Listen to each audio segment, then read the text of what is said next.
My phone buzzed with another frantic text from my son, Marcus. Mom, Grandma, and Grandpa are moving all our stuff to the basement. They won't listen to us. I stared at my phone in disbelief, my hands trembling as I stood in the middle of my office. I'm Elizabeth Morgan, 36, and this was supposed to be just another ordinary Tuesday at the law firm where I work as a senior paralegal. Instead, I was reading desperate messages from my children about my in-laws' latest power play. Your room is perfect for Lily. My mother-in-law's text arrived moments later, as if on cue. She needs the space more than Marcus and Sophia. They can share the basement. It's finished anyway, and they're old enough to understand. Lily, my brother-in-law's 8-year-old daughter, the golden grandchild who could do no wrong. The one my in-laws have been trying to accommodate ever since my brother-in-law, Mark, lost his job and moved back home with his daughter. I took a deep breath, my legal training kicking in. Stay calm. Document everything. Please stop moving my children's belongings, I typed back. We can discuss this when I get home. There's nothing to discuss, came the swift reply. We've already decided. The basement is perfectly fine for teenagers.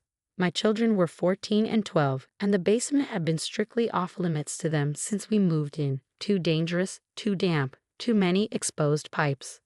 Those were my in-laws' excuses whenever Marcus or Sophia wanted to use it as a play area. But now, suddenly, it was perfectly fine for them to live there. I glanced at the photo frame on my desk, my mom smiling back at me.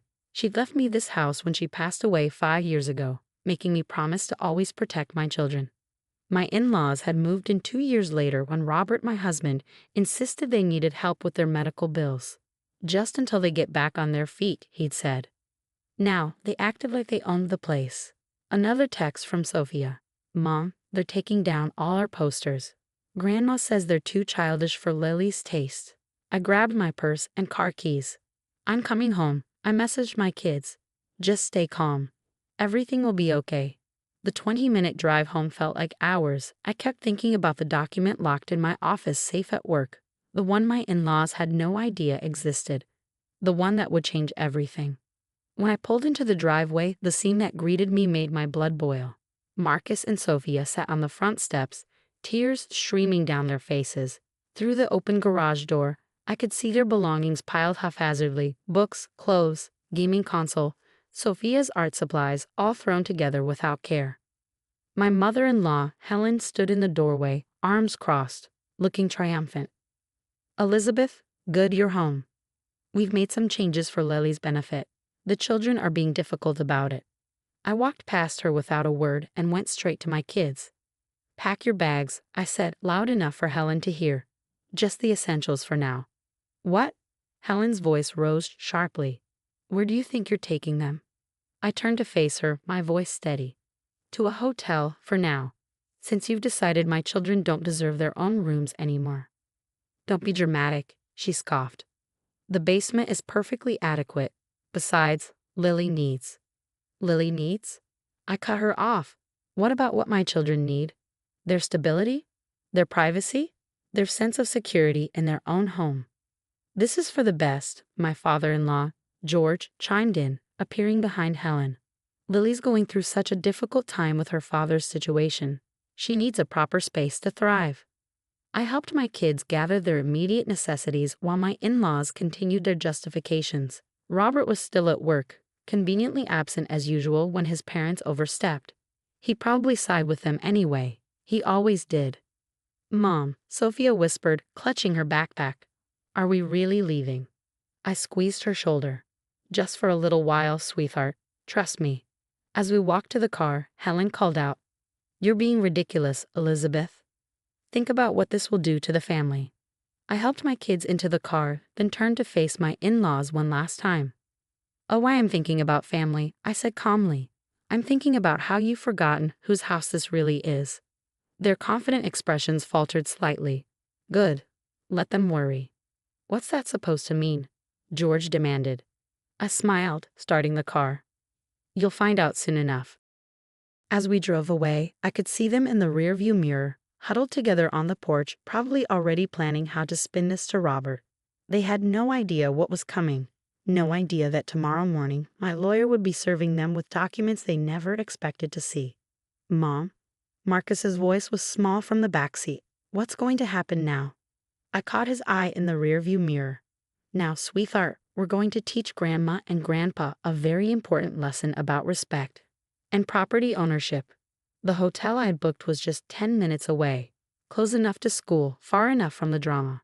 As I watched my children settle into the room, my phone buzzed with messages from Robert, demanding to know what I was doing. I ignored them all. Tomorrow would bring enough confrontation for everyone. Tonight was about making sure my kids felt safe and protected. After all, that's what my mother would have wanted, and the house deed sitting in my office safe would ensure her wishes were finally respected. The next morning, I drove to work early, before my usual start time. I needed to retrieve something from my office safe, the document that would change everything. My mother's attorney had advised me to keep it secure, warning me that family situations could be unpredictable. How right she'd been. My phone had exploded with messages overnight. Robert had left 5 voicemails, each more demanding than the last. "You're overreacting," he insisted. "Come home, and we can work this out like adults." Helen and George had taken a different approach, sending guilt-tripping texts about family loyalty and how I was traumatizing poor Lily. They even gotten Mark involved, who messaged me about how his daughter needed stability during this difficult time. None of them mentioned my children's trauma. I pulled the deed from my safe, along with the other documents my lawyer had prepared. The truth was, I'd been ready for something like this. Ever since Helen and George moved in, they'd been slowly pushing boundaries, testing how far they could go. Moving my children to the basement wasn't just crossing a line, it was bulldozing right over it. My colleague Jessica appeared in my doorway as I was gathering the papers. "Ready?" she asked. As a real estate attorney, she helped me prepare for this moment. "More than ready," I replied, checking my watch. The process server should be arriving at the house right about now. I'd arranged for the documents to be served during breakfast, Helen and George's sacred family time that they'd insisted everyone attend. Well, everyone except my children, whom they'd planned to banish to the basement with their meals. My phone buzzed. A text from Robert. "What the hell, Elizabeth? Why is there a process server at our door?" I didn't respond. Instead, I gathered my things and headed to the conference room, where we'd arranged to meet in an hour. Robert had received a separate notice to attend a family legal consultation at my firm. He had no idea I was behind it. The next hour crawled by. I kept checking my phone, watching the messages roll in. "Helen, this is outrageous. You can't do this." "George, we're family. How dare you treat us like this?" "Mark, my daughter needs a stable home. You're being selfish." Finally, Robert burst into the conference room, his face red with anger. "What is this?" he demanded, waving the legal papers. "An eviction notice? For my parents?" I sat calmly at the conference table, Jessica beside me. "Sit down, Robert. We need to talk about the house. Specifically, who owns it." "What are you talking about? We own it together." "No," I said firmly, sliding the deed across the table. "We don't. My mother left the house to me specifically. It was never joint property." Robert's face paled as he read the document. This can't be right." "It's perfectly correct," Jessica interjected professionally. "The house has always been in Elizabeth's name alone. Your parents have been living there as guests who have now overstayed their welcome and violated the rights of the legal owner's minor children." Robert sank into a chair, still staring at the papers. "But they're my parents," he whispered. "They need a place to stay. They need to respect boundaries," I corrected him. "They need to understand that they can't just take over my children's rooms and relegate them to the basement. They need to remember whose house they're living in. And Mark, Lily, where are they supposed to go?" "That's not my problem," I replied, though my heart ached for my niece. "Mark needs to step up and find his own place. He's been living off your parents' goodwill for too long, and they've been living off mine." Just then, my phone buzzed with a message from Marcus. "Mom, Grandma, and Grandpa are packing their things. They look really angry." Good. The process server had done their job. "The eviction notice gives them 30 days, I explained to Robert. "That's more than generous, considering they tried to force our children into the basement without any discussion." "You can't do this," he protested weakly. "Actually, she can," Jessica interrupted. And if your parents fail to comply with the eviction notice, we're prepared to take further legal action. Robert stared at me, really looking at me, perhaps for the first time in years. Why didn't you tell me about the deed? Would it have made a difference? I asked quietly. Would you have stood up to your parents when they decided to take over our children's rooms? Would you have protected Marcus and Sophia's rights to feel secure in their own home? His silence was answer enough. I love you, Robert, I continued, my voice softening slightly. But our children have to come first. Your parents have been pushing boundaries for 2 years, and you've let them. Yesterday, they went too far. He rubbed his face with his hands, suddenly looking tired. What do you want me to do? I want you to support this decision. I want you to help your parents and Mark find new places to live.